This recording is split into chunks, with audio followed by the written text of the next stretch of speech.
why a motorcycle? That's the question. Why not walk around? Why not hike? Why not do all these things? Why is a motorcycle my favorite way to travel? Not even travel, just one of my favorite things to do. There's something about the visceral experience. Like right now, here we are running down County Road 139 outside of Ovid, New York, right in the heart of the Finger Lakes region of New York, famous for its wines, if you don't know.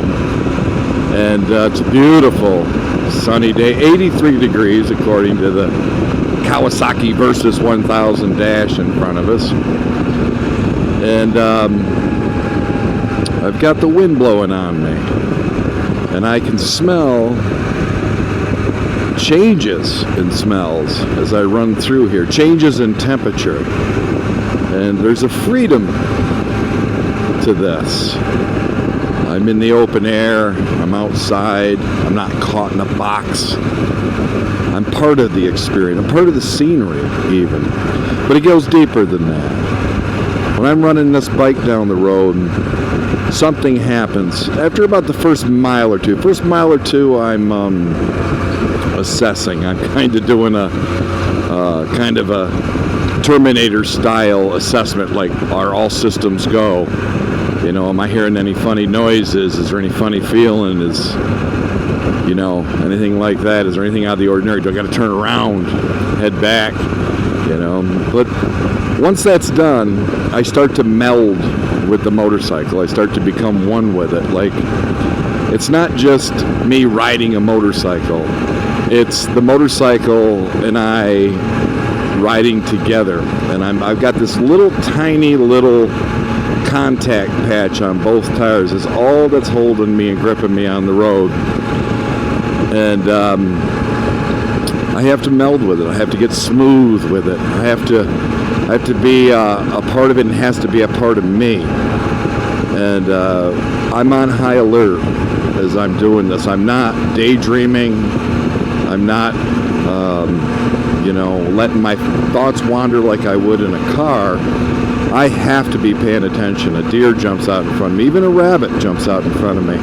It could be catastrophic, you know. I'm paying attention to the driveways. People just mindlessly pop out of the driveways. So we have to be one. I have to be in tune. And when that happens, it's like a form of meditation. It's like you kind of lose yourself in the experience.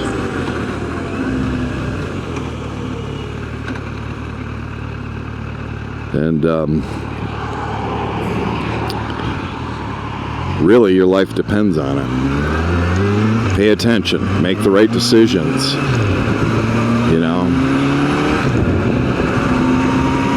And that's what motorcycling is. And it's a, you know, it could be perceived as a dangerous thing. But I don't think it's any more dangerous than just getting out of bed. You know, anything can happen in a day. But that danger, that is there, you know. You're in an open air, and things can happen fast, and things can happen to you.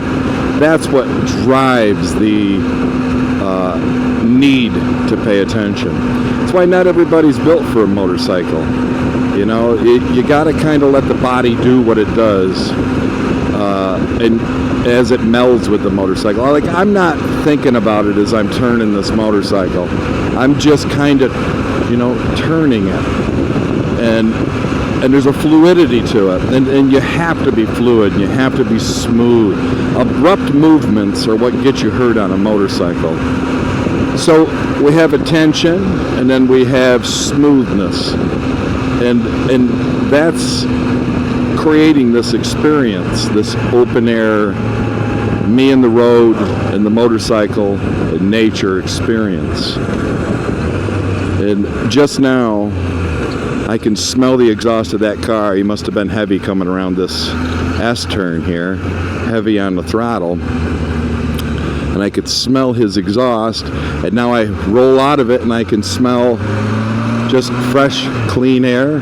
We're getting closer to the lake here, so we're going to start smelling some lake smell, and the temperature's going to drop as I get close to this lake, which all becomes this incredible experience. So it's not just, oh, let's take a cruise by the lake. It's kind of, let's experience the lake. So, and that's why motorcycles are such a huge part of my life. That's why I created this channel, Highway Howie, is to get out, to have a purpose for riding that's bigger than riding, you know. So here we are. Why a motorcycle? There's just no substitute, at least anything I've ever found, that can get you to that feeling of, I guess you'd call it like an agitated peace, like peace but tense. And that's probably the best I can describe it. So I'm on high alert, you know, anything can happen here. Like I said, right here we approach a hedgerow, and a deer could absolutely pop out of that ditch into these shadows, and I'm ready for it. And I couldn't be ready for it unless I'm paying attention, unless I'm really really on top of things. So prudence pays off. You have to prepare, you know. Just before I left with this motorcycle, I checked the air pressure and topped it off and put 42 in the rear and 36 in the front like I normally do, and you know, did a glance over real quick, make sure there's no leaks or weird stuff or cracks in the frame or anything weird like that. So you kind of also become kind of a mechanically minded with a motorcycle. You become aware of the machineness of it, the reason they engineered it the way they did in certain ways, and you start to appreciate that. I mean, I know very few motorcyclists who can't do some of their own work, at least change their own oil and, you know, change a set of brake pads or something like that.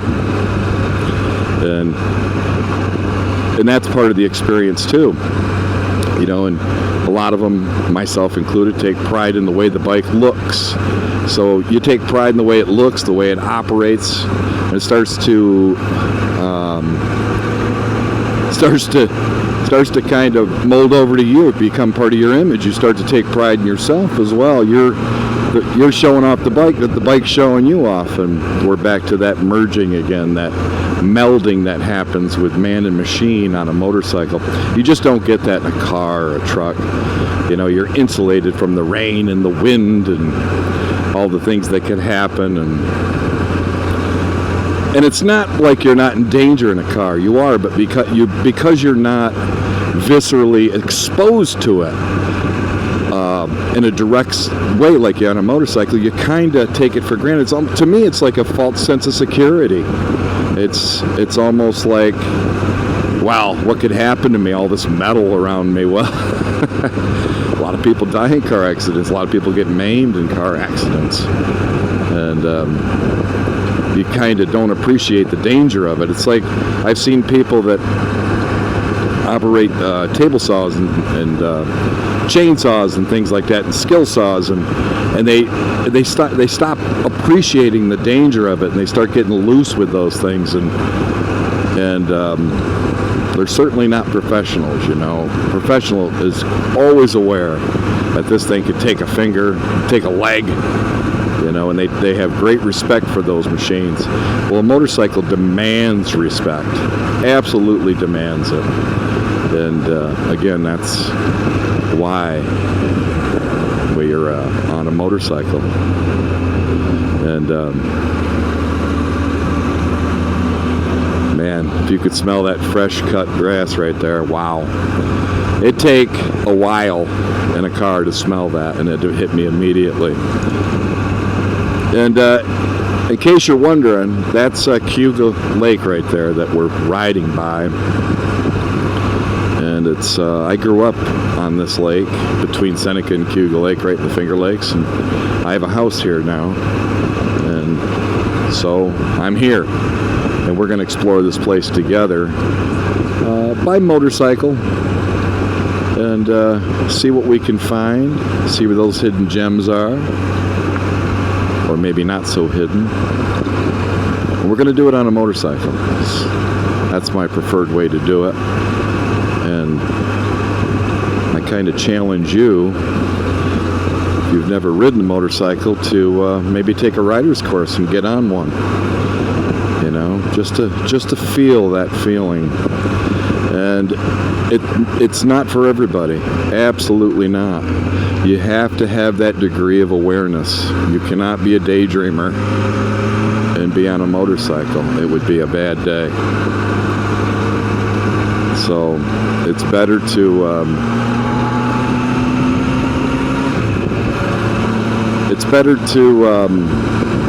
have that demeanor of ever vigilant. That's a good way to put it. And that's why a motorcycle. I just love motorcycles. I love everything about them. Right now, just riding this motorcycle just made my day that much better. And I challenge you to explore this entire place with me. Subscribe. You know, I'm going to be putting all kinds of videos out. All kinds of motorcycle videos, rides, things like that, and different motorcycles. This is a Kawasaki Versys 1000, and who knows what I'll be on. Hey, this is Howie. I'm checking out. I'll see you in the next one. Peace.